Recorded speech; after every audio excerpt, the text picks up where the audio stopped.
మకర రాశి వారికి కొన్ని మిశ్రమమైనటువంటి ఫలితాలు. ఆ మిశ్రమమైనటువంటి ఫలితాలు కూడా యోగదాయకంగా, సానుకూలవంతంగా మీకు ఉపయోగపడేవి. సమాజంలో మీ యొక్క ఖ్యాతి మాత్రం పెరుగుతుంది. ఎంతో కాలంగా ఎక్కడ గౌరవాన్ని కోల్పోయామో, ఎక్కడ విలువను కోల్పోయామో అక్కడే వెతికి తెచ్చుకున్నట్టుగా మళ్ళీ అక్కడే వైభవాన్ని పొందేటువంటి పరిస్థితులు గోచరిస్తూ ఉన్నాయి. ఏది ఏమైనప్పటికీ కూడా దైనందిన జీవితంలో మీరు చేసే ప్రతి ప్రయత్నంలో కూడా భగవంతుడి యొక్క అనుగ్రహం మీకు తప్పనిసరిగా ఉంది.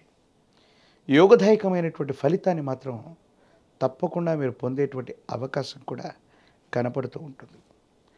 అయితే ఆరోగ్యపరమైనటువంటి అంశాల పట్ల జాగ్రత్త. దీర్ఘకాలికంగా ఉన్నటువంటి కొన్ని రకాలైనటువంటి ఆరోగ్య సమస్యలు మిమ్మల్ని ఇబ్బంది పెట్టేటువంటి అవకాశం ఉంది.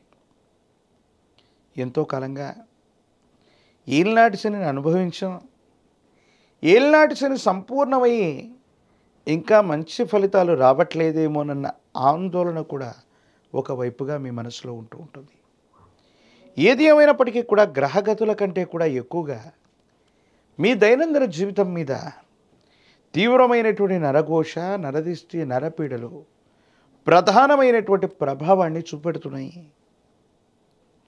నరదిష్టికి నల్లరాళ్ళు కూడా బద్దలైపోతాయని పెద్దలు చెప్పినట్టుగా వాహన ప్రమాదాలు అవ్వచ్చు, ఆర్థిక నష్టాలు అవ్వచ్చు, ఇంకా తీవ్రమైనటువంటి నష్టాలు కూడా అప్పుడప్పుడు వాటిల్లే అవకాశం ఉంది. అంతా బాగున్నట్టుగా అనిపిస్తుంది. ఒక మంచి జరుగుతూ ఉన్నటువంటి తరుణంలో ఊహించనటువంటి విపత్తు మీ మనసుని బాధ కలిగించి భయభ్రాంతులకు గురయ్యేటువంటి సందర్భం. అంటే మంచి చెడుల యొక్క మేలు కలయికగా ఈ మాసాన్ని మనం అభివర్ణించవచ్చు. ఒకవైపు మీరు పట్టుదలతో, కృషితో మళ్ళీ పునర్వైభవాన్ని పొందుతూ ఉన్నటువంటి తరుణంలో కొన్ని కుట్రల వల్ల, కొంతమంది వ్యక్తుల యొక్క శత్రువర్గం చేసేటువంటి కొన్ని యొక్క వ్యూహాల వల్ల మీరు చేస్తున్నటువంటి పనుల్లో ఏవైనా లోపాలు కనబడ్డట్టయితే శత్రువర్గం వాటిని అస్త్రాలుగా చేసుకునే అవకాశం ఉంది.